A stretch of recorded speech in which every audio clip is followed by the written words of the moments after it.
Your program will begin shortly. Launch sequence. Activate.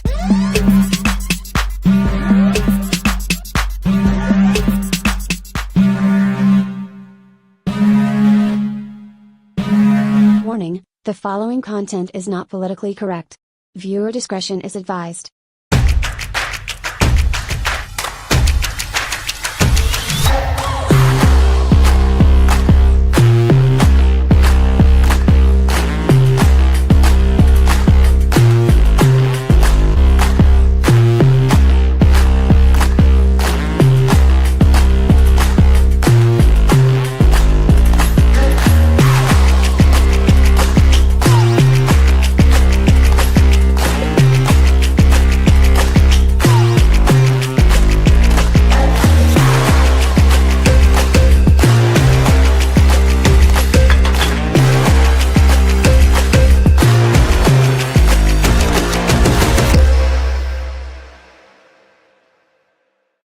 Welcome back to the channel today, everyone. I'm your host, Sarah Higdon. This is Transform to Freedom.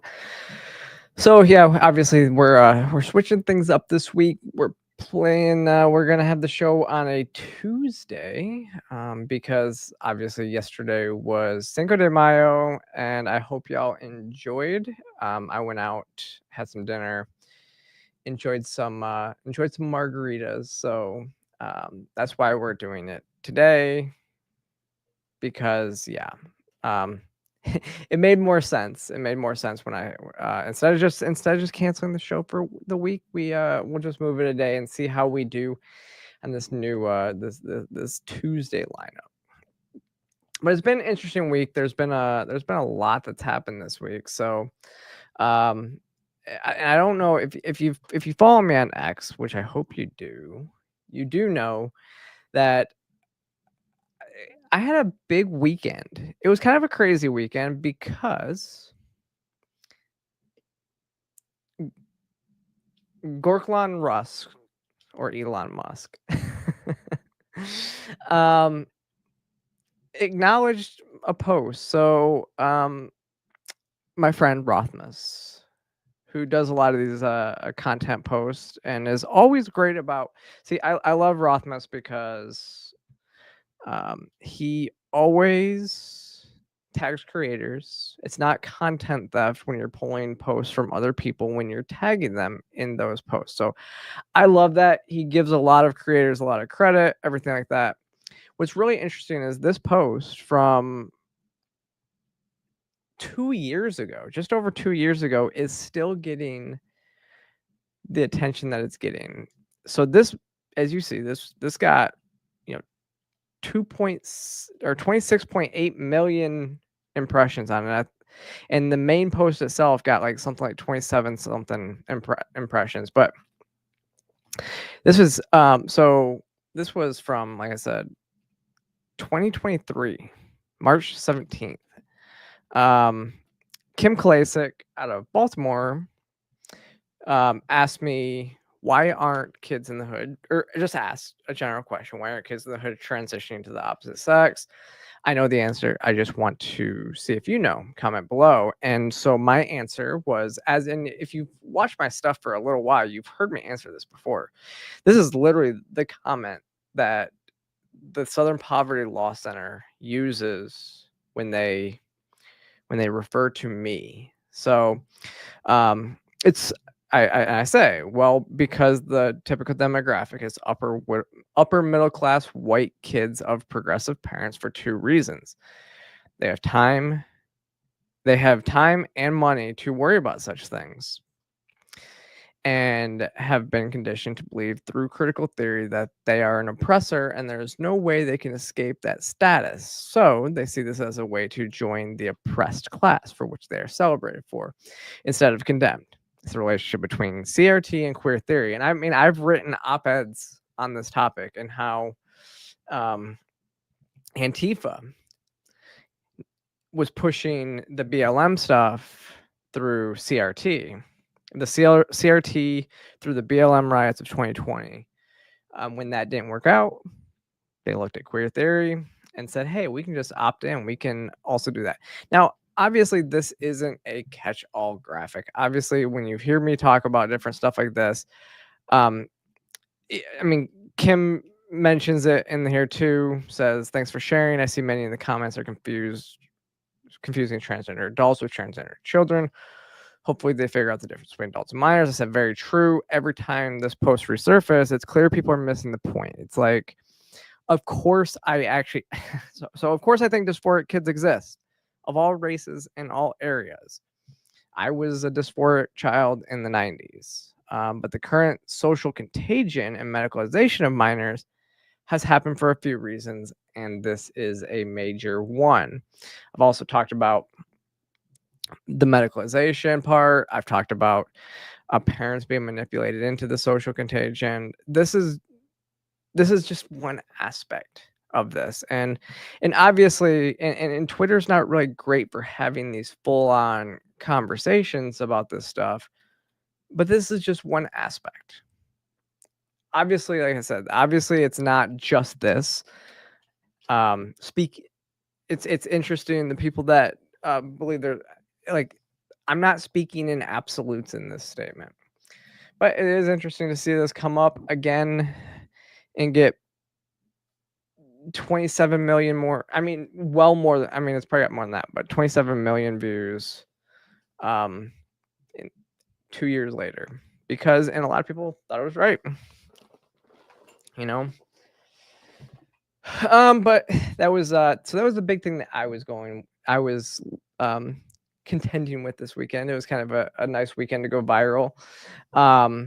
Also, Matt Kibbe, the president of Free the People, went viral a little bit this weekend too, because he pointed out that Grok, if I don't have it pulled up, but he pointed out that Grok won't tell you about it won't tell you about Anthony Fauci's gain of function research, which is really interesting. That it's programmed to be that way. And so that got a lot of attention, but definitely go over there, go check that one out, because it's really outrageous that Elon Musk's AI platform would even not be allowed to talk about something like gain of function research done by Anthony Fauci. Now, what was really interesting was it depended on how you asked the question. For some people, it answered. For some people, it didn't. If you asked it in a certain way, it didn't answer. And if you asked it in a different way, it did. And which I think is one of those flaws with AI, is it doesn't necessarily know how to compute. And so it's going to say it can't answer on some of these controversial topics, right? So I don't know. Another thing, so one thing we're gonna probably stop seeing a little bit, we talked a little bit about it last week. The Texas judge ruled that Donald Trump's use of the Aliens Enemies Act was unlawful, says that it exceeds the scope of the statute. And so, as we kind of talked about last week when we talked about due process and what that exactly means, sending people to a prison in the middle of El Salvador doesn't seem to be constitutional based on the law. Based on the you still need to have due process before you can send somebody to El Salvador to just live in a prison. And so that wouldn't seem to be a constitution, and the Texas judge ruled as such.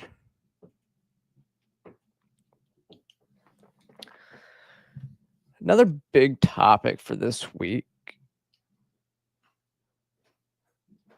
was the Epstein files. So the White House said there is no specific timeline for releasing the remaining Epstein files. Now, if you remember last week, we talked a little bit about this because Virginia Giuffre had supposedly committed suicide last week. And so that erased a lot of that evidence. And so And so, talking about the Epstein files, though, so we talked a little bit about this last week, like I said, because the supposed suicide and then possibly could have been prevented. It seems very suspicious that another person in the Epstein orbit commits suicide. And then what's even worse is that the White House is saying that there is now no specific timeline. It went from Pam Bondi saying that the files are on her desk to there's no specific timeline for release. The Todd says, calling it right now, there's nothing consequential that's going to get released. I honestly, I'm becoming very pessimistic the same way. I don't actually, it's hard for me to think that anything's really getting released with the Epstein files. This is such a huge disappointment because first it was, remember, again, I actually have it pulled up here. Let's see. Remember, the binders. Everybody had the binders. This was phase 1. These were on her desk, on Pam Bondi's desk. They're getting released in phases. And then we find out that this wasn't even, like, she doesn't even have all the information. That we find out that the office in New York has most of the information and that they haven't even begun to look at it. We hear that they get the information from New York. And then now there's no timeline for release. Couple that with this statement that I shared last week from the press secretary. Sure. I can assure you that the Attorney General and her team at the Department of Justice are working on this diligently. For a specific timeline, I'd have to check in with them, and we can certainly do that for you, Rogan, in the effort of transparency. But I will tell you, the Attorney General is a bulldog. She is someone you want on your team, and when she wants to get something done, she gets it done. I've seen her do it in various instances already in her time as Attorney General, and when she makes a promise, she keeps it. So I think I don't have a specific timeline on you for that, but I do know that they're working on it over there. Sure. So again, for them to come out and actually say there's no specific timeline for this, when the White House is saying, you know, the White House is also saying when Pam Bondi wants to get something done, she's a bulldog and will get it done. That doesn't actually look good. It doesn't look good at all. It's saying, hey, there's no specific timeline. It's kind of telling me that Pam Bondi doesn't actually want to get this done. Because if she did, she would. I think that it's honestly like they released those binders with phase 1. Obviously, that was a bad look to have the influencers and everything like that going through, and then there was no real new information that came out from that. Then you have one of the key accusers of one of the most powerful men in the world hit by a bus and then commit suicide after recovering from getting hit by a bus. And then now they're saying that there's no clear timeline for release. Why not just release phase 2? Why not release a little bit more information? Why not arrest some new people? Release phase 2. Unless you think that you're going to take a lot longer. Like, this stuff doesn't make sense to me. Again, unless we're not going to release like anything, unless we are going to drag our feet for the next 4 years and we're never going to see those files. This is a bad look for the White House, who campaigned on, setting the record straight on Epstein. And it makes you start to even question even more who are listed in those files. Who are the powerful people on both sides of the aisle that are listed in those files? I don't know. We can only speculate. But why won't they At least give us a timeline. At least tell us when the phase 2 will be released. Release phase 2. That will help. Maybe arrest somebody. That'll help too. But still, we're sitting in a moment where Epstein was charged. Ghislaine Maxwell is sitting in prison for supposedly trafficking women, minors, trafficking children to high-profile men to nobody, who are nobody. They won't tell us who they are, and there's been no arrest other than Ghislaine Maxwell, who is serving time for trafficking them to nobody. None of this makes sense. We need to know who these people are. That's what. Yeah. All right. One of the big ones this week that we saw happen was after the White House came out and talked about the origins of COVID a couple weeks ago. They changed the COVID-19 website. We see Donald Trump signing the executive order to end federal funding for gain-of-function research. Now, this is huge. So here's the thing. Like, most of the gain-of-function research that was happening in the world was federally funded. If you remember, we talked about in 2014, Barack Obama put a moratorium on all gain-of-function research funding with like banned it within, outside the United States. Through EcoHealth Alliance, Anthony Fauci still continued to fund it through, I believe, USAID grants in Wuhan, China. And but the thing is, so in 2017, Trump allowed gain-of-function research to happen again under his watch. But now he's making it right. He's learned from his mistakes in the past and realized that there is no need for gain-of-function research. And here's the thing. I think Trump has admitted, even when he was on Joe Rogan, he was surrounded by idiots in his first term. His first term, he was new to DC. He was new to being a politician. So he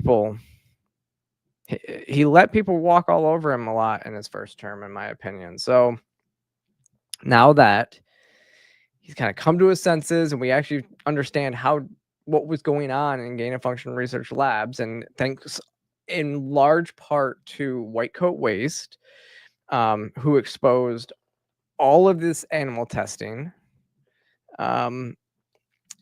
we finally have an executive order that bans federal funds from going to gain-of-function research. Now, again, if this isn't passed into law, that we ban it outright in the United, from Congress, the next president could start funding it again.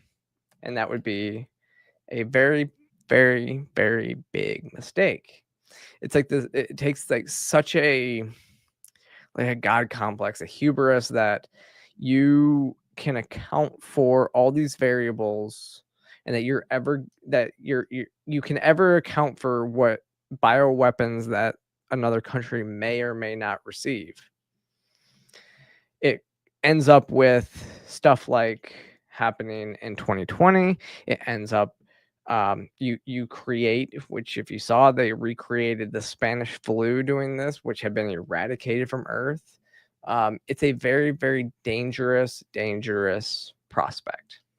So it's good that we're going away from that. Now to the big story of the episode. I don't know if it's the big story of the episode, but it's the title story. The HHS has put out a very large document. I haven't gone through the document completely. I probably just need to drop it into AI to summarize it for me, to be quite honest. But they've taken a page out of a lot of the European countries and said that they are not. So the government is no longer recommending medicalization of minors to treat gender dysphoria.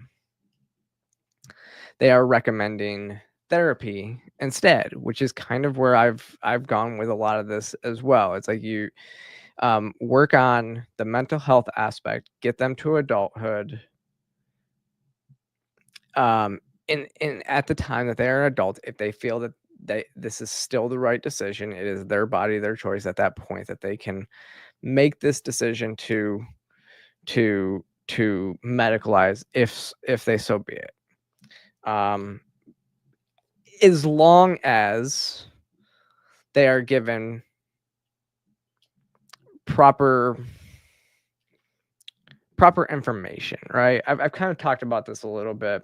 I've talked about it on a bunch of different podcasts, that I would rather a doctor tell a patient that this is experimental. We don't necessarily know what it's going to do to you, but it's your body, your choice. You can do this if you want. Then tell them that, then disregard other mental health aspects, and just say and kind of manipulate them to tell them and say, no, this is what you're going through, and this will cure you. This will make you this much better. When that's generally, well, there is no cure for gender dysphoria. You can sometimes help it with these types of medical and surgical interventions, and most, with therapeutic interventions, but it's very small and very, very small population of people who are helped by these interventions, and it makes them feel more comfortable in their own body and their own skin.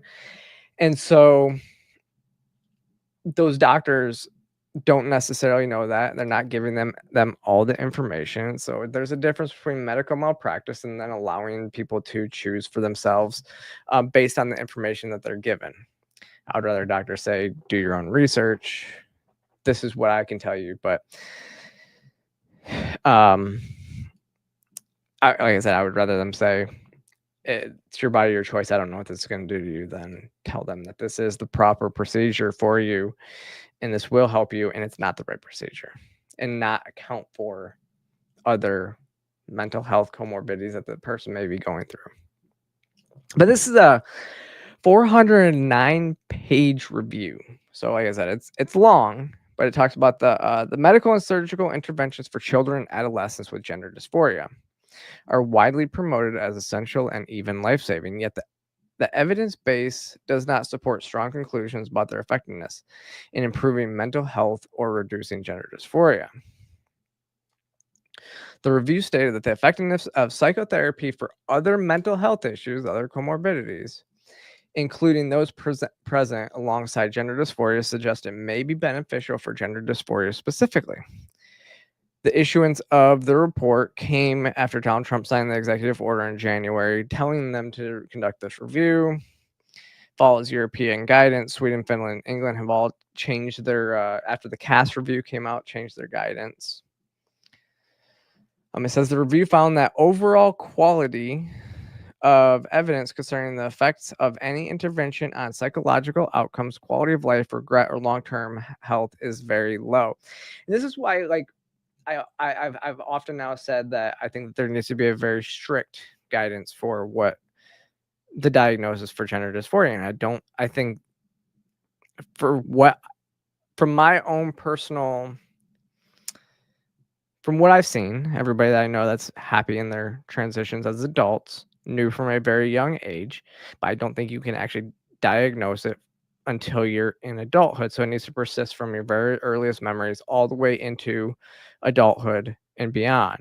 It can't be like rapid onset gender dysphoria. I don't think really is gender dysphoria. I think it can usually be looked at as something else going on. I think you need to know for a very long time.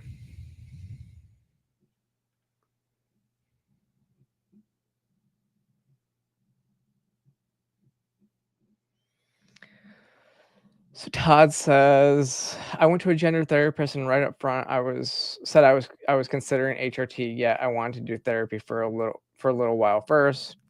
She still made 2 offers of HRT in the first session. Yeah, see, that's the thing is, doctors aren't listening to patients. If you say you want HRT, they're just like, oh, they're going to push HRT. Now, I will I will give my doctor quite a bit of credit because I do informed consent model on hormones.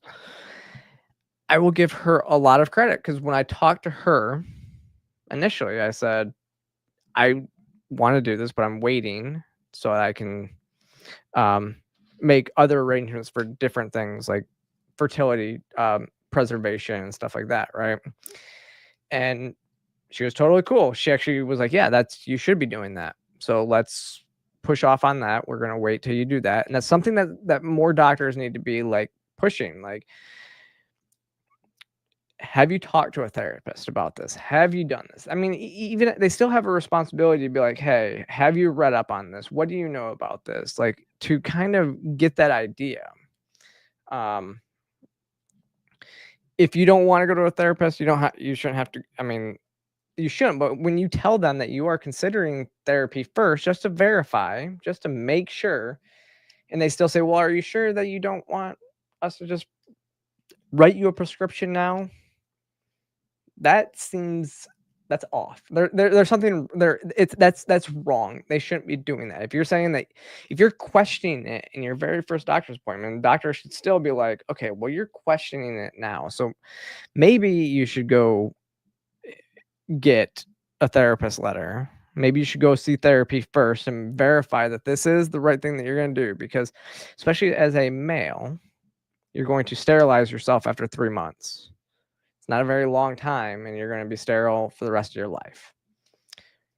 Have you done XYZ to verify that, even if you don't have kids, that maybe you want to have kids later on in life, that, maybe you go preserve your fertility in different ways too. All doctors should be pushing that.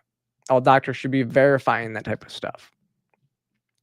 Just like checking off the list because that these certain side effects, again, like sterilization, are going to happen. And people of all ages will go, oh, I wish I would have known. I mean, Blair White's done videos on this too, where she talked about not going through that process and then wanting kids later in life, right? Like, it happens to the best of us. And I think that's something that doctors should be like, hey, so this is going to happen. Have you looked at doing this? Have you looked at doing that? Those are the types of things that they should be doing. Say, hey, we know this will sterilize you. You probably are not going to ever be able to have kids after this. So if you even have the inkling that you may want, I would recommend you go do this first before we start you on this stuff. But they're not doing that for adults, and they're definitely not. And so if they're not doing it for adults, kids can't consent to this type of stuff. And at the same time, we do know, like, evidence has started to show that, puberty tends to be the cure for it. Once you go through puberty, the desistance rates drop tremendously after, the age of 18 and mostly 20, though. They go down to a very minimal after the age of 20. So, and at the same time, whatever adulthood is, whatever we determine adulthood to be, that's when you have control over your body, and it's your body, your choice. So the review found, long-term health is very low. The review concluded, a central theme of this review is that many U.S. medical professionals and associations have fallen short of their duty to prioritize the health interest of young patients. It added that while no clinician or medical association tends to fail their patients, particularly those who are the most vulnerable, the preceding chapters demonstrate that this is precisely what has occurred. This indicates that the beneficial effect reported in the literature are likely to differ substantially from the true effects of the interventions.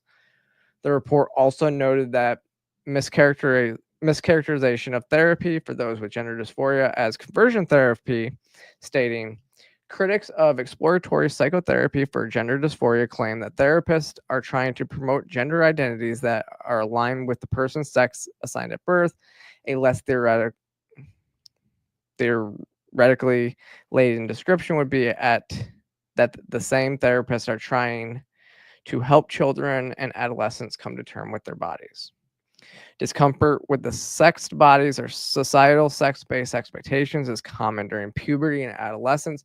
For this and other reasons, characterizing as conversion therapy any approach focused on reducing a minor's distress about their body or social role is problematic and potentially harmful rhetorical device. Oh, that jumped. But yes, so that's becomes a very good point too, right? Okay, so there's an evidence that this specter of being labeled conversion therapist, a damaging and accusing, giving people, yeah. So that's a good point that it makes too. Is they are anybody who the gender affirming model is not evidence-based approach, right? So just simply affirming somebody's discomfort in therapy rather than working to, get to the bottom of it, everything like that.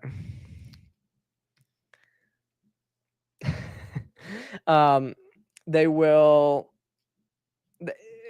It's really wrong to say that, like, hey, if you want to help somebody become comfortable in their sex bodies, then that's wrong. That's conversion therapy. It's not conversion therapy to be like, hey, you're born a male, and you'll probably be more comfortable living as a male for the rest of your life, and let's work on your gender dysphoria to get you there at the end of the day too.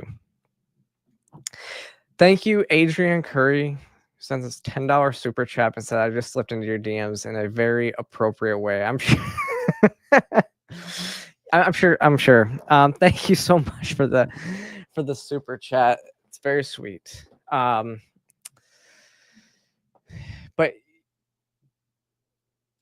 yeah, I've never liked this idea of deeming this conversion therapy. It's not the same as, trying to make somebody who is obviously attracted to the same sex the same.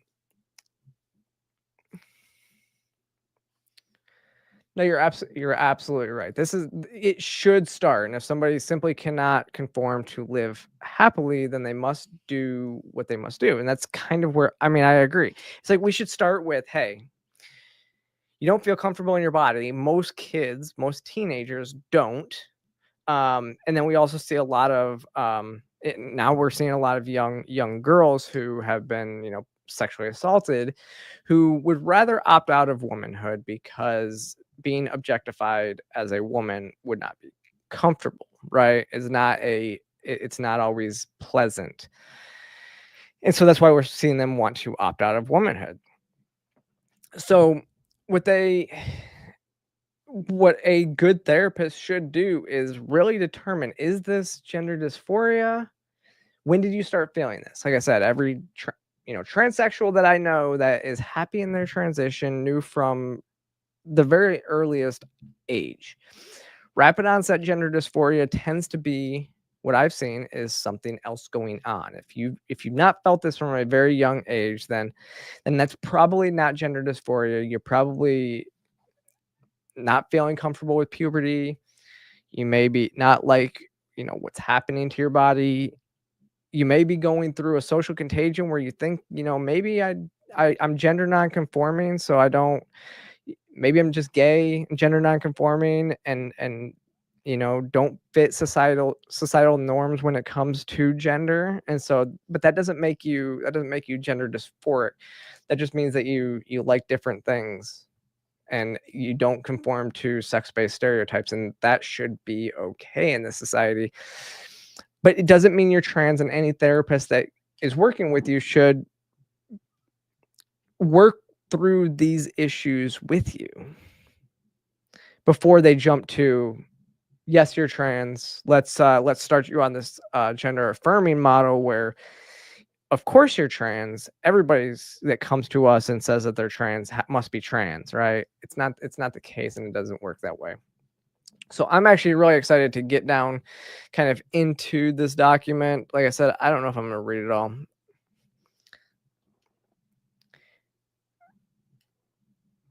Yeah, everybody, I used to wear boys' clothes, boys' underwear, loudly stated, yeah, A lot of people did. A lot of girls did, right? Like, this is the thing, is that it used to be more acceptable to be a tomboy in society. Feminine boys have always been kind of ostracized for multiple reasons. But tomboys have, it's almost like masculinity has always kind of been the standard that people looked up to in anything. So it was obviously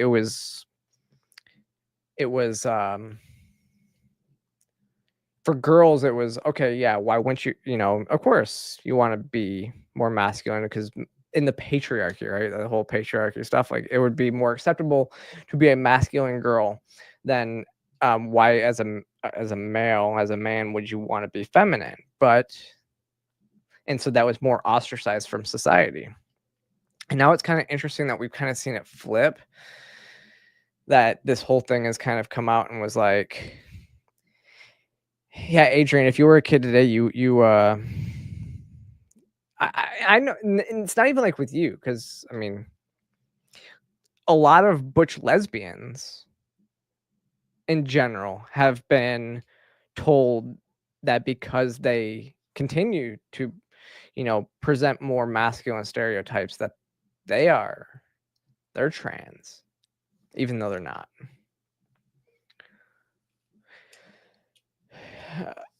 Yeah, you're absolutely right. It feels like there's a certain kind of weaponization of the term conversion therapy that paints which absolutely not conversion. Yeah, conversion therapy has this really bad connotation, and as it should. Like, actual conversion therapy is like shock therapy. Like, they would send gay kids to a camp, which they would like try to beat the homosexuality out of them, like try to shock them into being straight, or trying to like force them into a role that is not them, force them to like women, force that, like, literally conversion therapy was a very sick and twisted way to try to treat somebody who was homosexual, make them straight. Gender dysphoria is not the same. It's not necessarily an attraction. It's an uncomfortability within yourself, and you can't really change that. But you can try to make somebody comfortable within their own body. And honestly, you would probably live a happier, healthier life if you are comfortable within your own, like, within the body that you were given at birth, right? That you were born into. Understanding that it's not easy to live life as presenting as the opposite sex, living within gender dysphoria, being this way. But again, for some people, I feel probably the happiest I've ever been. So it's like, for some people it can work out, but not for everyone. I think that's the reality of it. And to tell people that if you can learn to be happy, if you can be happy in the skin that you were born in the body that you were born in, without these medical interventions, then that would be much more beneficial to you in the long run. If you can't learn to be happy in that regard, then maybe this is the option for you. But not until we go through, until you work through everything and you get to adulthood. It's really what it comes down to. Okay. Now on to the story that everybody's been talking about for, like, it seems like the last month, but it was really not even the last week. If you didn't see this. So this mom in Minnesota raised, this is on May 2nd. This was when raised well over $500,000 for calling what they're calling, I guess they said it is a 5-year-old autistic black child, called that child the N-word multiple times, admitted it on camera. Obviously, I'm not going to play the video for you. But and then did not say that they made a mistake. did not say that she made a mistake. Yeah, you know, we really are in the wrong business, aren't we, Adrian? But this is the thing, is when it comes out of your mouth talking to about a child like this, it's obviously a word that you use a lot. Now, there's been a lot that kind of came out that this woman is white trash. There was pictures of her that she had dated black men on her on her Facebook. Like, they dug into some of this stuff, but it's really sad to see, though, that all of this is kind of a sad situation, that we got into a point where those on the right are going to basically celebrate this and say that, you know, and give this woman $500,000. Yeah, she's loaded now. She went to basically living, you know, not, you know, basically as a drug. Apparently, she was a drug addict. She was a heroin addict before this, is what I think I read somewhere. Don't quote me on that, but she was a drug addict, not living in a good situation. Now she's loaded. And she wrote in this GoFundMe that she put up, she didn't, like I said, she didn't apologize. Almost 700,000. I haven't even looked at it. I haven't. Almost 700,000. Wow. It's crazy. It's just dividing. Like, it really is dividing the culture war. In the GoFundMe that she put up, or the Give Send Go, she wrote, "I recently had a kid steal from my 18-month-old son's diaper bag at a park. A kid that called the kid out for what he was. Another man." So again, I'm not called the kid out for what he was. That's literally not taking it back. That's literally that you think that, like, you are quite, I mean, to me that sounds like you're a racist, and you call people the N-word quite a bit.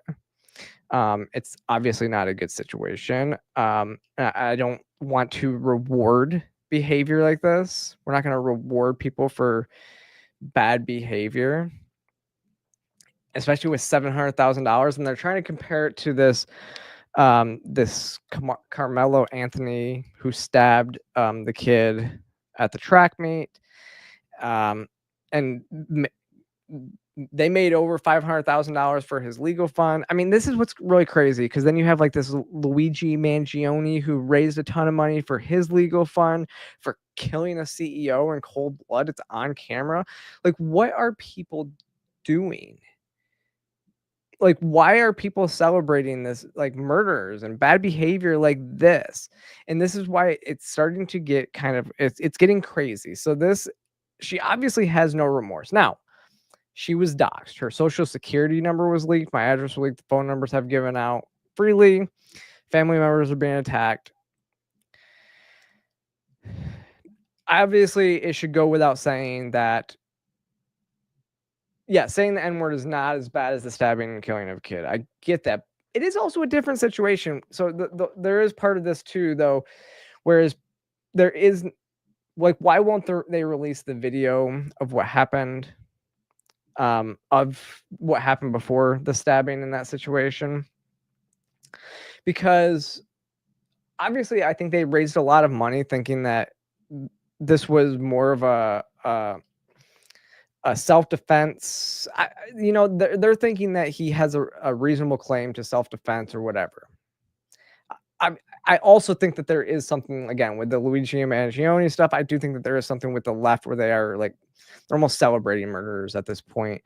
They have been since before 2020, but 2020 is another good example of celebrating people who don't necessarily need to be celebrated, even though that they were put in a bad situation. It's all like bad people on all sides type thing. Like, yeah, no, you're right, Todd. It's probably going straight into her arms. Addicts don't do well coming into money like that. No, you're right. And at the same time, we should also go and say, doxing is not okay. I don't know what like her job was before this. So did she even have a job before this? But this whole like making people famous and just cancel culture as a whole has gone off the rails. Like she should be able to say, "Hey, I made a mistake." And we could be like, "Okay," but she didn't say she made a mistake, and now they're raising a ton of money because she didn't want to admit the mistake. Now, there's been a couple things that have been put out there that on all sides that is really interesting. So, and Melissa Chen actually makes a pretty good observation here. She looked down and says, "Many donors are anonymous. This seems like a very small price to pay for activists and foreign actors to gin up an imaginary race war that could turn into a real one. Their preferred NGOs that have been sowing radical divisions sentiments in the US for decades are now all defunded by Doge. What other levels they have?" Now, some people would say it was like a psyops from the left. They're paying this woman to make it seem like that the right is more radical than they are, which I don't think it's necessarily the left, but I wouldn't put it past foreign entities to be paying into this fund to make it seem like there is a race war. They could have paid into both funds to start to gin up this race war in the United States to again start to break it from the inside. Remember, for example, I remember when the whole when the tenant media thing came out, that the RT people that were arrested for kind of funneling money in that whole situation. That whole thing was not necessarily to spread a certain narrative on stuff, but was actually like, yeah, so Russian money in general has kind of done this historically. They've kind of they go in and they don't want to, they're not siding with one side or the other. They're actually just there to cause division and so like the internal hate, like go into one side and be like, "Hey, do this," go to the other side, "Hey, do this." So it would make sense that money from around the world that their only interest is to cause conflict and division within the United States, and it's really just to cause chaos and not really for a certain agenda. This would seem like a good opportunity for them to do that, is to fund a campaign like this. They probably didn't even have to do a big thing, big donations. I mean, it's not even over $1 million. So it's actually kind of it would be a low price tag for them to pay to sow division within the United States, to put in money here and there into these Give, Send, Go campaigns. And then you have some that obviously are going to take this bait, and then some that are not. So I think it's a really interesting observation. I think that there's probably some merit to it. I would be interested to see, but obviously we're not going to get an investigation into it. But this is kind of how our CIA acts overseas. This is what our CIA does in other countries that we want to sow division, and we kind of support both sides until there's a breaking point, that they are so divided that they break, they go into this breaking point. Now, another kind of in the last day or so, there's been this controversy. I guess actually it was more so, I guess it was yesterday. Yeah, yesterday with Matt Walsh, the whole woke right conversation. Now, and a lot of people that use the term woke right regularly have said they're not talking about somebody like Matt, and that his view on the subject actually doesn't seem to be that far off. But I want to play this clip from his show. It's towards I'm clipping out a lot of this monologue because I think that Matt makes an interesting point. I may not agree completely with it, but it's an interesting way to look at it. I don't like the way that Matt presented it. Matt said, I hope that people keep donating more to this woman, which I definitely disagree for obvious reasons. I don't think we should, again, celebrate this. But his point he's making about cancel culture being dead, he may have a point. And I can see where he's coming from on this. So here, let's play this clip. Conservative influencers and commentators, many of them who I like and respect, have echoed this sentiment. They say that, the people donating to this woman are behaving no better than the left. They say that That's this what I said on the last one, right? I guess. Fundraiser that also raised $500,000, even though he stabbed somebody to death, which I hope we can agree is far, far worse than saying a bad word. Some have even speculated that this whole thing is some kind of psyop meant to delegitimize the movement and make conservatives look racist. To divide the country. It may seem that not everything is a psyop. There are things that really just happen in life. Some things do just happen, and I think this is one of them. Now, I understand that some people on my side feel, to put it scientifically, icky about this whole thing. I understand why they feel icky. I understand why they don't want to condone saying racial slurs to children. I don't want to condone it either, and I don't. And nobody really does. But I think they're missing the point. I don't think they understand what's actually happening here or why. It is, in the end, a net positive that this woman has raised $500,000. I'm glad she has. I hope she raises $1 million. I will not be joining with some of my conservative friends in wagging my finger at her donors, and I'll explain why. First of all, she does have a legitimate need for the money. The mob is truly trying to get her killed. I don't believe that a woman should have her life threatened for saying a word, even a bad one. And you could say freedom of speech, but not freedom from consequences for your speech, all you want. But if losing your livelihood and having your house burned down is a consequence of your speech, then you do not have free speech. Supporting free speech means supporting someone's ability to speak without having their family murdered for it. Okay, I mean, that should be pretty obvious. Second, more importantly, and this is the part that I really need everyone to stop and think about. This is the most devastating attack on cancel culture that we have seen, possibly ever. Shiloh Hendricks has, without really trying, effectively ended cancel culture. As Mark Dice said in his video about the incident, Shiloh is the final boss of cancel culture, or maybe rather the final boss that cancel culture has to fight. And I think that's right. And this is the part that many conservatives seem to be missing. All they see is that this woman said something bad and is now getting rewarded for it. The whole thing is so unsavory that they can't help but recoil. And yeah, it is unsavory. You wish that Shiloh had said or done something that we could affirmatively defend. That would be much easier. Nobody wants to affirmatively defend cussing out a 5-year-old, even though I don't think the kid's actually 5. But none of that is the point.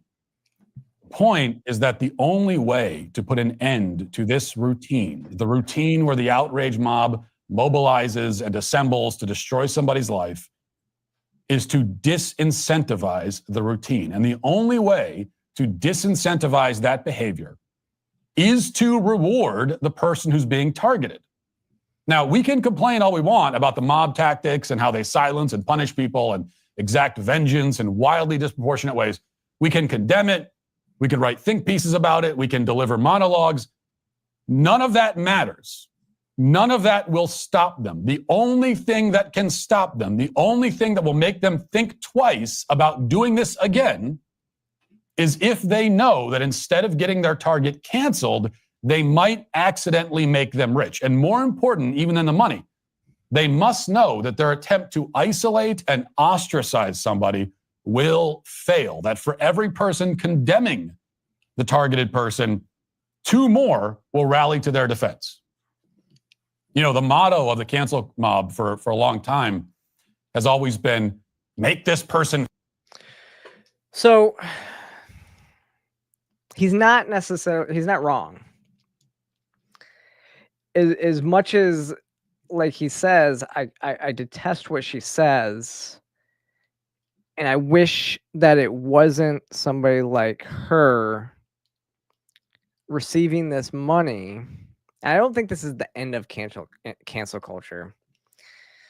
But I do think that as this plays out, yeah, I don't necessarily. I mean, I don't know if the mob will necessarily believe that, like, they will think twice just after this one. I don't think a lot of people actually understand how this Streisand effect actually works. Like, that's kind of what happens in these situations is you make this person famous, and then that sometimes, I mean, with a lot of us creators, we've been canceled plenty of times, and actually the cancellations are what kind of get people to know who we are after we've been canceled. So the Streisand effect, sometimes it generally is people trying to condemn you, but then you getting even bigger because of it, because more people find you in an audience. It's the way it works. And that's kind of why what Matt is saying here is that if we show that if they show that trying to cancel somebody, trying to ruin somebody's lives for things that they've said is going to actually is going to have the opposite effect as what you want. In fact, it's going to make them rich. Then maybe you'll think twice. I don't necessarily agree that I don't think it's necessarily going to happen. I don't think that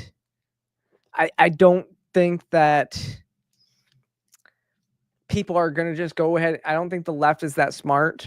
I don't think they're necessarily going to go and think twice before this happens. I don't think the right is that smart, to be quite honest.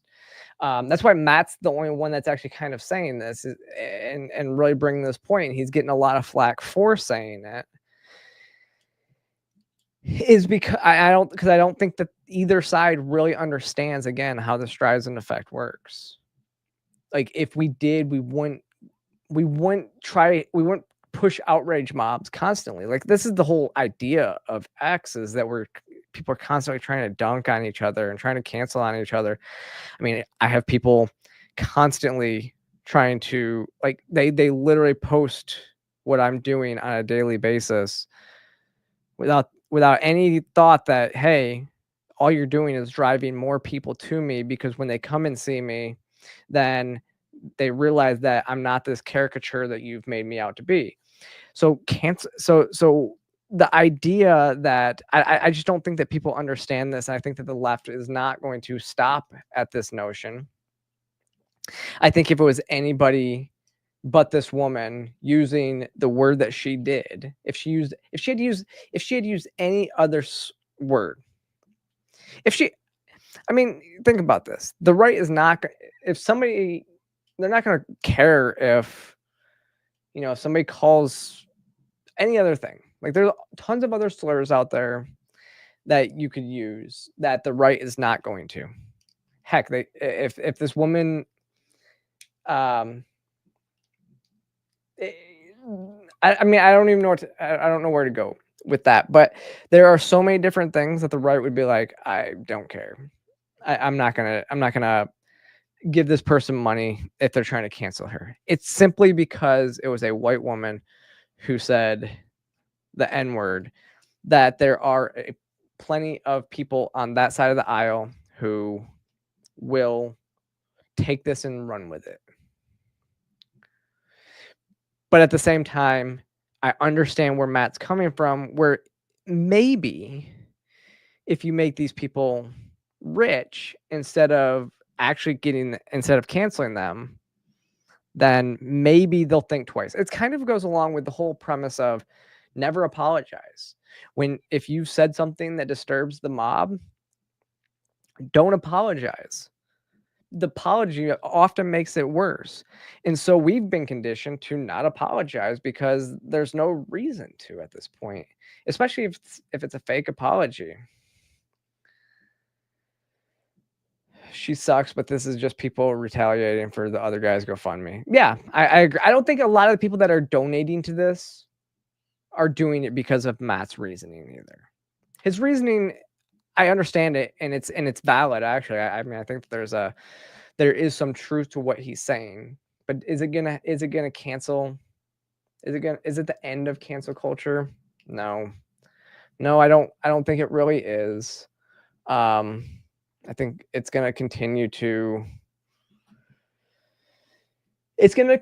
permeate. And again, if it's anybody in any other situation, if it's anybody in any other situation, we probably won't see this, and then the mob will have their strength back again. And generally, see, but Adrian, when they came for me, I never apologized. It was people lie all the time about what my beliefs are. At this point, I've just stopped engaging with it. I was actually watching Joe Rogan yesterday with Jillian Michaels, and I've become a huge fan of Jillian Michaels. Honestly, she's great. And so I was watching Rogan, and they talked about this idea of engaging with the haters too.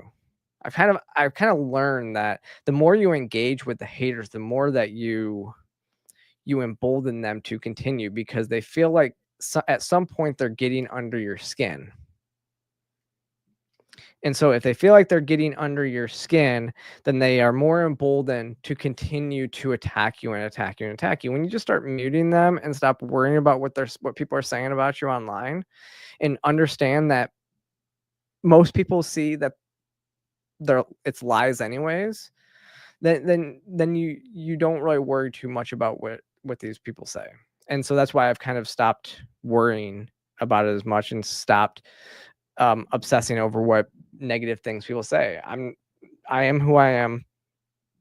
I'll address lies when they come up sometimes, but generally at this point, I've discussed many of these issues out in the public. I've discussed where I've changed on issues. People are still bringing up stuff from 2020, 2021, from way back when my views have actually even changed. But it doesn't matter what I say, because I may respond to one of these haters and it gets lost in the flood, and then there's 1,000 comments trying to say the same thing. Am I going to respond to everybody? No, I'll respond in video form like this. That's why there's some stuff I'm wanting to address, but I'm waiting for the right. I'm looking into other stuff. So kind of going into that, kind of going away from this and closing out the episode, because we're over time now. And there's a little bit more we could have gotten to today, but we're over time. But I will be speaking in Palm Springs. June 11th through the 14th is Freedom Fest, and I will be speaking there. And I don't necessarily know what my panels is going to be on yet. I have an idea, and one of the reasons why I presented this idea to them initially, and it's one of these ideas to discuss with another prominent person that's going to be speaking there. I don't necessarily want to say who it is in case this doesn't happen, but it's somebody that everybody all knows and loves. But it will be discussing some of the haters' comments and where people are pushing lies and views that I don't necessarily believe, where they're pushing them onto online. We're going to do this in front of a much larger audience, including on the internet. So that way I don't have to address every individual lie. There will be videos out there of me discussing what my actual views are, and not what these haters and liars say online. I think that's more appropriate than trying to fight everybody online, and it's more effective. And so I've changed my views from even 2 years ago.